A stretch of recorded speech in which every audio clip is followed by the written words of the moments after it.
বিদ্যুৎ পরিষেবা প্রদান করা একটা চ্যালেঞ্জিং বিষয়। সামনে দুর্গাপূজা আসছে, দীপাবলি আসছে, এই সময় যেন আলো ঝলমল রাখতে TSECL মানে বিদ্যুৎ নিগম বিভিন্ন প্রস্তুতি নিচ্ছে এবং কিছু গুচ্ছ পরিকল্পনা গ্রহণ করেছে, যাতে পুজোর দিনগুলিতে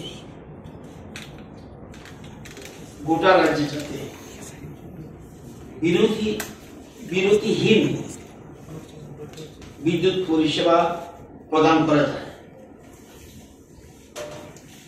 সেই জন্য বেশ কিছুদিন ধরে বেশ কিছু কাজ করছিল TSECL। এটা প্রায় মেরামতের কাজ প্রায় শেষ, 95% কাজ শেষ হয়ে গেছে, সামান্য কিছু বাকি আছে, 2-1 দিনের মধ্যে সেটাও শেষ হবে। রাজ্যে মোট 8টি বিদ্যুৎ সার্কেল রয়েছে। বিদ্যুৎ পরিষেবাকে অক্ষুণ্ণ রাখতে পুজোর সময় মেরামতি কাজ, বিশেষ করে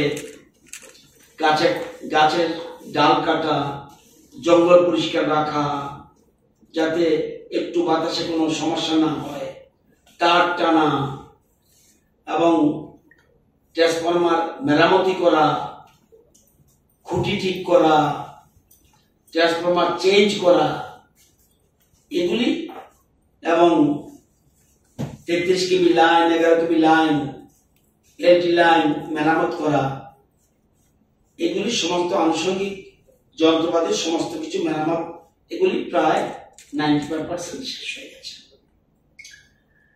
এবং বিদ্যুৎ গ্রাহকদের সামগ্রিক পরিষেবা বজায় রাখার জন্য আমরা এই যে বিশেষ করে পুজোর সময় মাঝে মধ্যে আমরা একটু বিরতি দিই এবং এই জন্য অ্যানাউন্সমেন্ট করা হয় এবং এতে কিছুটা সময় গ্যাপ থাকে। কোথাও উইদাউট মাইকিং, কোন প্রচার ছাড়া এরকম গ্যাপ দেওয়া হয় না।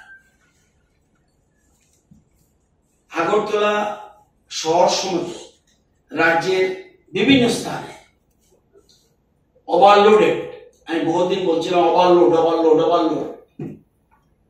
সেগুলি ট্রান্সফরমার ইতিমধ্যে আপগ্রেডেশন করা হয়েছে। বিশেষ করে আগরতলা বেশি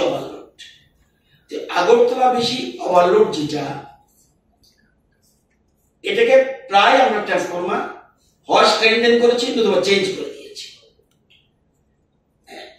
এছাড়াও আমাদের বর্তমানে তারপরেও আমাদের 475টা ট্রান্সফরমার মজুত রয়েছে। এই দুর্গা পুজোর উপলক্ষে 475 ট্রান্সফরমার আমরা একদম মজুত করে রেখেছি, যেগুলি চেঞ্জ করতে হয় চেঞ্জ করছি এবং মজুত রয়েছে।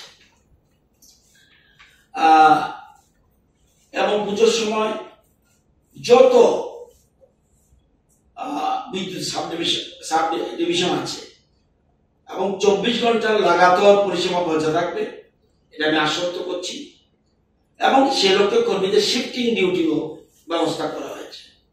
এবং দুর্গাপূজার সময় সকল বিদ্যুৎ পরিষেবাতে যুক্ত যত কর্মী আছে সবাই ছুটি বাতিল, সেই আধিকারিক হোক, প্রকৌশলী হোক, সব ছুটি বাতিল করা হয়েছে।